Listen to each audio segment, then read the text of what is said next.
قاری محمد طیب قاسمی کے YouTube channel کو سبسکرائب کیجیے اور امن کے پیغام کو پھیلانے میں ہماری مدد کیجیے اور نیچے دیے گئے ہوئے بیل آئیکن کو کلک کریں تاکہ ہر آنے والی نئی ویڈیو آپ کو براہ راست مل سکے۔ الحمد لله نحمده ونستعينه ونستغفره ونؤمن به ونتوكل عليه ونعوذ بالله من شرور أنفسنا ومن سيئات أعمالنا من يهده الله فلا مضل له ومن يضلله فلا هادي له وأشهد أن لا إله إلا الله وحده لا شريك له وأشهد أن سيدنا ومولانا محمدًا عبده ورسوله صلى الله عليه وعلى آله وأصحابه وبارك وسلم تسليمًا كثيرًا كثيرًا أما بعد فأعوذ بالله من الشيطان الرجيم بسم الله الرحمن الرحيم هو الذي أرسل رسوله بالهدى ودين الحق ليظهره على الدين كله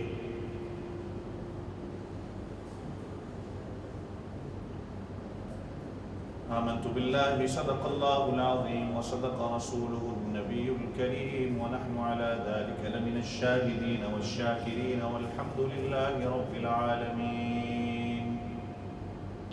ایک مرتبہ سارے ساتھی ذوق و شوق کے ساتھ درود شریف پڑھیں۔ اللهم صل على محمد النبي الأمي وعلى آله وأصحابه وبارك وسلم تسليما كثيرا كثيرا۔ تمام تعریفیں اللہ رب العزت کے لیے جو میرا آپ سب کا کل جہاں کا پروردگار ہے، بے شمار بے حساب لا تعداد درود و سلام امام الانبیاء فخر دو عالم سید کائنات حضرت محمد رسول اللہ سب کے حضرت صلی اللہ علیہ وسلم کی ذات اقدس پر، آپ کے گھر والوں پر، آپ کی اولادوں پر اور آپ کے تمام صحابہ پر۔ گزشتہ جمعہ آپ حضرات کے سامنے میں نے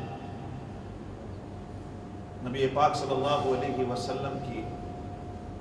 چند احادیثیں ذکر کی تھیں، جس میں حضور پاک صلی اللہ علیہ وسلم نے قیامت سے پہلے کا منظر سارا کھینچ کے بتایا کہ قیامت سے پہلے کیا کیا ہونا ہے۔ اس دورے کے بارے میں ذکر ہوا کہ جس دور کا حضور پاک صلی اللہ علیہ وسلم نے فرمایا کہ جس دور سے ہم گزر رہے ہیں کہ وہ دور ایسا ہوگا جس میں ہر طرف ظلم، بربریت اور آمریت ہوگی، قتل و غارت ہوگی، مسلمانوں کا قتل عام ہوگا، فتنہ فساد کا دور ہوگا، بے حیائی اور فحاشی اور عریانی کا دور ہوگا۔ اور یہ بے حیائی اور عریانی اور یہ فحاشی صرف اب ہمارے کمروں تک محدود نہیں، ہمارے گھروں تک محدود نہیں، اب یہ ہماری جیبوں کے اندر آ گئی ہے۔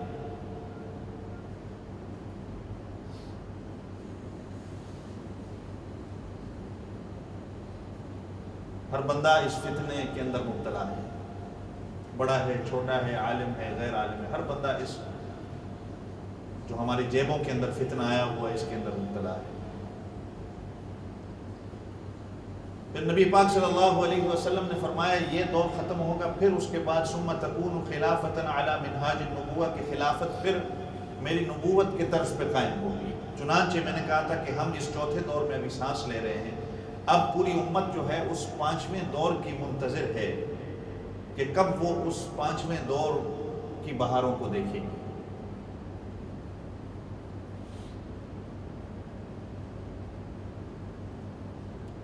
اور یہ پانچواں دور یہ کہاں سے شروع ہوگا، کس خطے سے شروع ہوگا، اس کے بارے میں حضور پاک صلی اللہ علیہ وسلم کے ارشادات جو ملتے ہیں۔ دیکھیں اس وقت امت جو ہے ہر طرف سے اپنا کام پورا کر رہی ہے، دعوت و تبلیغ کے اندر بھی امت کی محنت ہے، تدریس کے اندر بھی امت کی محنت ہے، ہر بندہ اپنے طور پر کام کر رہا ہے، لیکن یہ جو پانچواں دور جس کے بارے میں حضور پاک صلی اللہ علیہ وسلم نے فرمایا کہ خلافت منہاج النبوہ، نبوت کے طرز پہ جو خلافت قائم ہوگی، یہ جہاد کے ذریعے ہی ہوگی۔ باقی سارے دین کے جو شعبے ہیں کہ دعوت و تبلیغ ہے، درس و تدریس ہے، اور اسی طرح اور کوئی دین کے شعبے ہیں، وہ کام اپنی جگہ پورے ہو رہے ہیں، لیکن یہ جو پانچواں دور حضور پاک صلی اللہ علیہ وسلم نے فرمایا، اور یہ پانچواں دور آئے گا صرف اور صرف جہاد کے ذریعے۔ اور نبی پاک صلی اللہ علیہ وسلم نے دو خطوں کا ذکر کیا ہے جہاں سے اس پانچویں دور کی شروعات کی، اس کے آغاز کی جد و جہد اور اس کی محنت ہوگی۔ ایک خطے کا نام شام ہے اور دوسرے خطے کا نام خراسان ہے، اور اس خطہ شام کو اسلام سے پہلے بھی بہت فضیلت حاصل تھی۔ میں پچھلے جمعے آپ حضرات کے سامنے ذکر کر رہا تھا تو، اور میں نے یہ بھی کہا تھا، آپ حضرات کو یاد ہوگا کہ جب شام کا نام آتا ہے تو آج کے سیریا کو نہیں صرف کہا جاتا، یہ شام وہ شام جو عہد رسالت نبی پاک صلی اللہ علیہ وسلم کے زمانے سے لے کر اسی شام میں حضرت امیر معاویہ رضی اللہ عنہ گورنر بھی رہے، اور یہ 1922 23 غالباً یا 24 تک خلافت عثمانیہ جہاں پر قائم رہی۔ اس کے بعد انگریزوں کی چال سے اس خلافت عثمانیہ کو ختم کر کے ہر ملک کے ٹکڑے ٹکڑے کیے گئے، کوئی اردن بنا دیا، کوئی اسرائیل بن گیا، کوئی لبنان بن گیا، کوئی سیریا بن گیا۔ حالانکہ یہ سارا شام جب حدیث پاک میں اس کا ذکر آتا ہے تو یہ پورا خطہ شام، فلسطین، لبنان، اردن، اور بعض لوگ ترکی کا بھی نام لیتے ہیں اور کچھ لوگ عراق کا بھی نام لیتے ہیں۔ بہرحال جو مشہور ہے وہ فلسطین ہے، مقبوضہ فلسطین، اسرائیل ہے، لبنان ہے، اردن ہے، اور آج کا جو سیریا ہے۔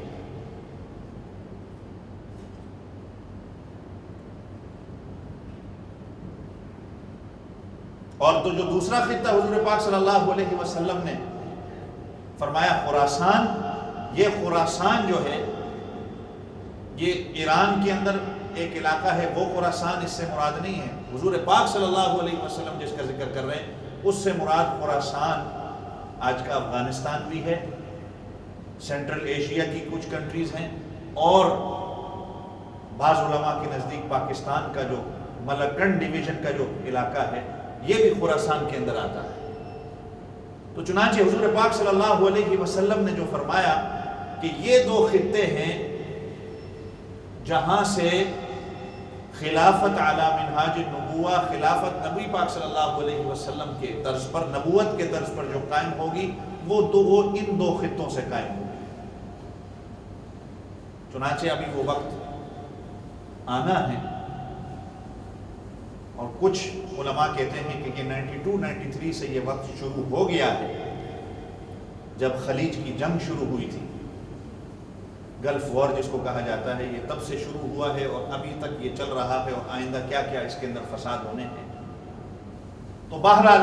اللہ رب العزت نے قرآن پاک میں تقریباً 6 آیات آتی ہیں جو اس خطہ شام کی فضیلت بتاتی ہیں۔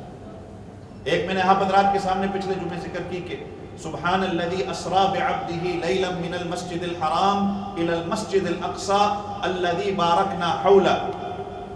کہ اللہ نے حضور پاک صلی اللہ علیہ وسلم کو سفر معراج پہ جو بھیجا، آپ صلی اللہ علیہ وسلم کا سفر معراج مکہ سے شروع نہیں ہوا۔ مکہ سے آپ صلی اللہ علیہ وسلم معراج کی طرف تشریف نہیں لے گئے، آپ صلی اللہ علیہ وسلم پہلے مکہ سے مسجد اقصی کی طرف آئے، اور یہاں سے حضور پاک صلی اللہ علیہ وسلم کا سفر معراج شروع ہوتا ہے، جہاں آپ صلی اللہ علیہ وسلم تمام انبیاء سے ملاقات کرتے ہیں۔ حضور پاک صلی اللہ علیہ وسلم اسی مسجد میں پھر تمام انبیاء کی امامت کراتے ہیں، اور یہاں سے حضور پاک صلی اللہ علیہ وسلم کا پھر معراج کا سفر ہوتا ہے، جہاں اللہ پاک کے دربار میں حاضری ہوتی ہے، جنت و جہنم کے منظر آپ صلی اللہ علیہ وسلم کو دکھائے جاتے ہیں۔ وہ سفر حضور پاک صلی اللہ علیہ وسلم کا یہاں سے ہوتا ہے۔ تو اللہ نے قرآن پاک میں کہہ دیا الذی بارکنا حولا، ہم نے اس شہر کے ارد گرد برکتیں ڈال دی۔ اسی طرح اللہ پاک فرماتے ہیں وَلِسُلَيْمَانَ الرِّيحَ عَاصِفَةً تَجْرِي بِأَمْرِهِ إِلَى الْأَرْضِ الَّتِي بَارَكْنَا، کہ ہم نے ہوا کو حضرت سلیمان علیہ السلام کے تابع کر دیا کہ وہ اپنی منشا کے مطابق تخت پہ بیٹھ کر وہ پھر اس مقدس زمین کی طرف اپنی منشا کے مطابق سفر کرتے ہیں۔ وَنَجَّيْنَاهُ وَلُوطًا إِلَى الْأَرْضِ الَّتِي بَارَكْنَا فِيهَا لِلْعَالَمِينَ، لوط علیہ السلام کو اللہ نے جب نجات دی، جب لوط علیہ السلام کی قوم کو عذاب آیا، تو اللہ کہہ رہے ہیں کہ لوط علیہ السلام کی ہجرت جو ہوتی ہے وہ اسی خطہ شام کی طرف ہوتی ہے، جس کو اللہ نے تمام عالمین کے لیے، تمام جہانوں کے لیے برکت والا بنا دیا۔ اور میں نے جیسے کہا کہ اسلام سے پہلے اس خطے کو برکت حاصل تھی، اس خطے کو فضیلت حاصل تھی، چنانچہ تمام انبیاء بنی اسرائیل کا یہ خطہ شام ان کا مولد رہا، ان کا مسکن رہا، اور ان کا مدفن بھی یہی خطہ شام ہے۔ چنانچہ حضرت ابراہیم علیہ السلام کی اگر ہم تاریخ پڑھتے ہیں، حضرت ابراہیم علیہ السلام کی ہجرت بھی اسی شام کی طرف ہوتی ہے۔ حضرت یعقوب علیہ السلام بھی اسی خطے سے تھے۔ حضرت داؤد علیہ السلام، حضرت سلیمان علیہ السلام کی جو بہترین بادشاہت ہمیں قرآن سے ملتی ہے وہ بھی اسی خطہ شام میں تھی۔ حضرت زکریا علیہ السلام، حضرت یحییٰ علیہ السلام، حضرت عیسیٰ علیہ السلام کی بھی محنت اسی خطہ شام میں ہوئی، اور جب قیامت سے پہلے حضرت عیسیٰ علیہ السلام آئیں گے وہ اسی شام میں آئیں گے، اور شام کی جو جامع مسجد دمشق ہے، جس کے بارے میں حضور پاک صلی اللہ علیہ وسلم نے فرمایا کہ وہ سفید میناروں پر حضور پاک صلی اللہ علیہ وسلم فرماتے ہیں کہ حضرت عیسیٰ علیہ السلام کا آنا ہوگا، دو فرشتوں کے ساتھ سہارا لیتے ہوئے، فرشتوں کا بازو پکڑتے ہوئے حضرت عیسیٰ علیہ السلام دوبارہ اس دنیا میں تشریف لائیں گے۔ وہ خطہ شام ہوگا۔ چنانچہ اس سرزمین کو اسلام سے پہلے بھی فضیلت حاصل تھی۔ پھر حضور پاک صلی اللہ علیہ وسلم کا جب دور آتا ہے، حضور پاک صلی اللہ علیہ وسلم کی تشریف آوری کے بعد اللہ پاک نے اس خطے کو مزید اور فضیلت دے دی۔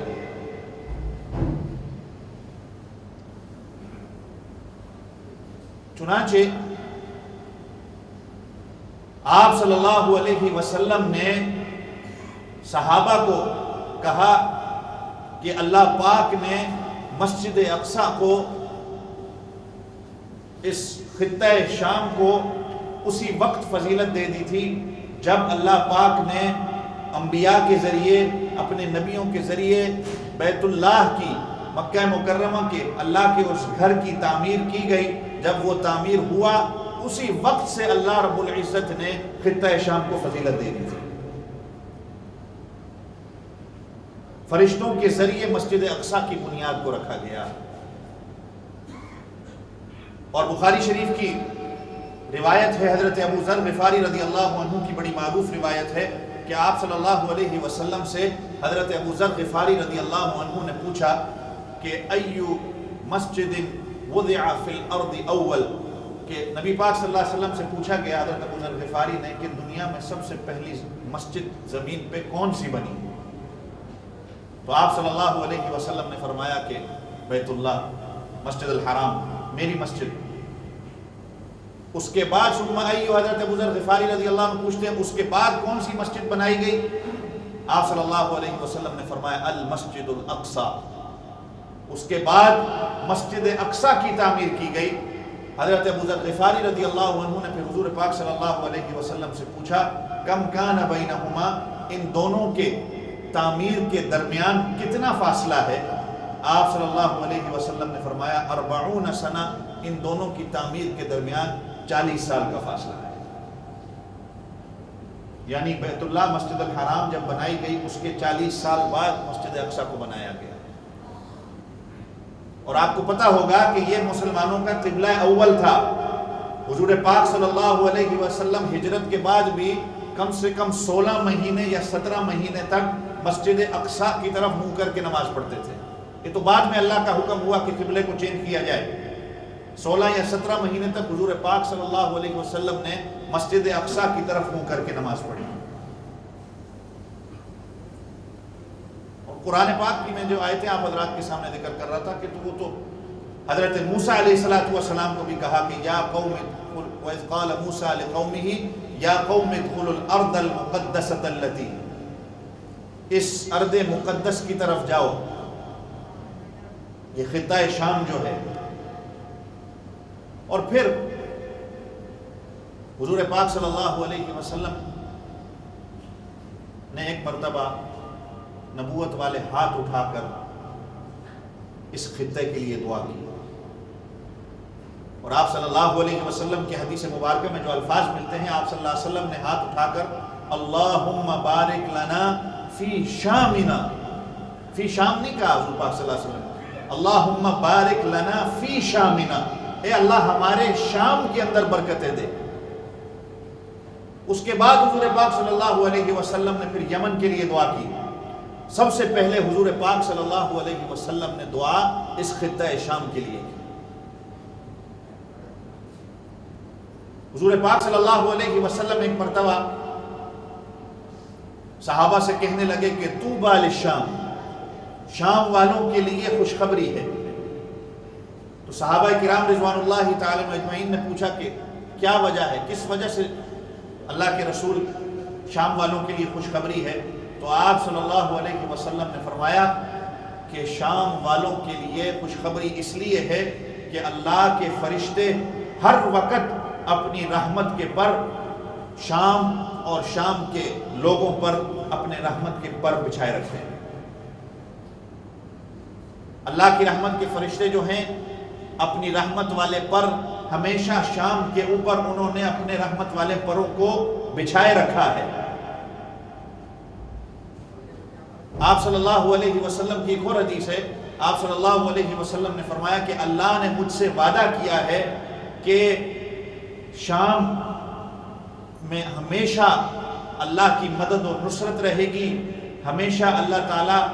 اس خطے کی حفاظت فرمائیں گے. اللہ نے مجھ سے وعدہ کیا ہے کہ میں اس خطے کی حفاظت کروں گا اور اس خطے کے لوگوں کی حفاظت کروں گا، جس کی وجہ سے آپ صلی اللہ علیہ وسلم نے فرمایا کہ اللہ نے اس خطے کا وعدہ بھی کیا ہے. یہ خطہ تا قیامت باقی رہے گا اور اس خطے کے اندر جو لوگ ہوں گے ان کا ایمان مضبوط ہوگا، وہ صحیح معنوں میں شریعت پر عمل کرنے والے ہوں گے اور صحیح معنوں پہ اسلام پہ چلنے والے ہوں گے. اور پھر حضور پاک صلی اللہ علیہ وسلم نے ایک اور بات فرمائی. آپ صلی اللہ علیہ وسلم نے فرمایا کہ میری امت میں ایک گروہ ایسا ہوگا کہ جس پر اللہ کی ہمیشہ مدد رہے گی، اور وہ گروہ شام میں ہوگا. دنیا کی تمام قوتیں میرے ان ماننے والوں کو تنگ کرے گی، ان کا راستہ روکنے کی کوشش کرے گی، حتیٰ کہ قیامت آ جائے گی، لیکن وہ میری اس گروہ کا، میرے ان محبت کرنے والوں کا، یہ شام کے لوگ ہوں گے کہ ان کے اوپر کبھی بھی وہ کسی طریقے سے، حتیٰ کہ پوری کفر کی طاقتیں مل جائیں گی لیکن وہ ان کو نقصان نہیں پہنچا سکیں گے حتیٰ کہ قیامت آ جائے گی. چنانچہ یہ وقت ابھی آنا ہے. اور کئی اور فضیلتیں ہیں خطہ شام کے حوالے سے حدیث پاک میں جو ملتی ہیں، جس کو آج امت بھول چکی ہے یا امت کو پتہ نہیں ہے اس چیز کا، چونکہ ہم تاریخ سے واقف نہیں ہیں، ہم پڑھتے نہیں ہیں کہ اس خطہ شام کو اللہ رب العزت نے کیا برکتیں دی ہیں. کیا میں نے کہا نا، انبیاء، تمام انبیاء بنی اسرائیل کا مولد یہ رہا، ان کی پیدائش یہ رہی، ان کا مسکن یہ رہا، اور اکثر و بیشتر انبیاء اسی خطے میں مدفن ہیں. اور حضور پاک صلی اللہ علیہ وسلم کا جو سفر عرب کی سرزمین کے باہر جو ملتا ہے وہ صرف اسی خطہ شام کا ہے جہاں پر حضور پاک صلی اللہ علیہ وسلم کا سفر ہوتا ہے.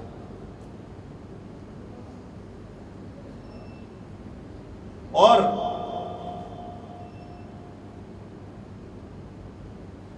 آپ کہیں گے کہ یہ فتنہ فساد آج جو یہودی کر رہا ہے اس خطے پر، میں نے پچھلے جمعے بھی کہا تھا کہ یہ مسلمانوں کے لیے، عیسائیوں کے لیے اور یہودیوں کے لیے یہ بابرکت خطہ ہے کہ جس کی وجہ سے جنگ کئی عرصے سے چل رہی ہے.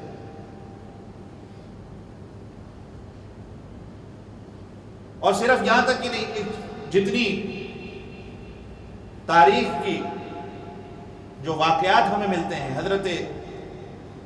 ابراہیم علیہ السلام کے، حضرت اسماعیل علیہ السلام کے، وہ سارے انہی خطوں میں. چنانچہ جو 3 بڑی کتابیں ہیں تورات، زبور اور انجیل، ان کا مرکز بھی یہی خطہ رہا ہے.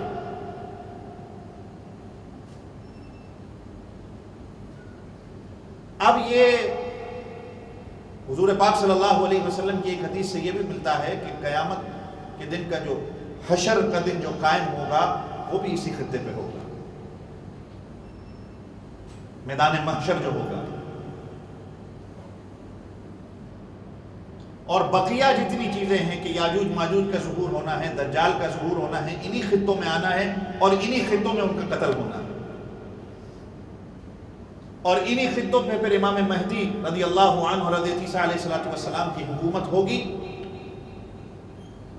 اور حضرت امام مہدی رضی اللہ عنہ کا مدفن بھی یہی خطہ بنے گا. چنانچہ حضور پاک صلی اللہ علیہ وسلم نے فرمایا کہ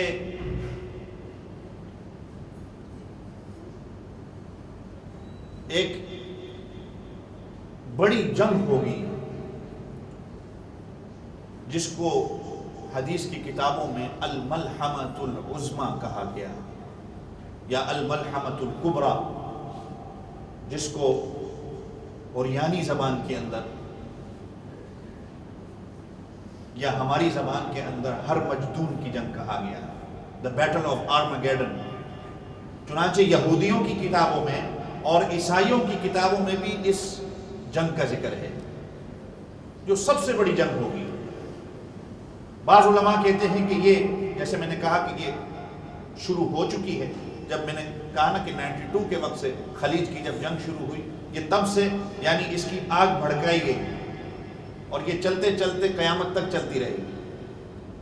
بعض کہتے ہیں کہ ظہور مہدی، امام مہدی سے پہلے یہ جنگ ہوگی، اور بعض کہتے ہیں کہ یہ جو آخری جنگ ہوگی جس کو ورلڈ وار 3 بھی شاید کہا جائے، وہ یہی الملحمۃ العظمیٰ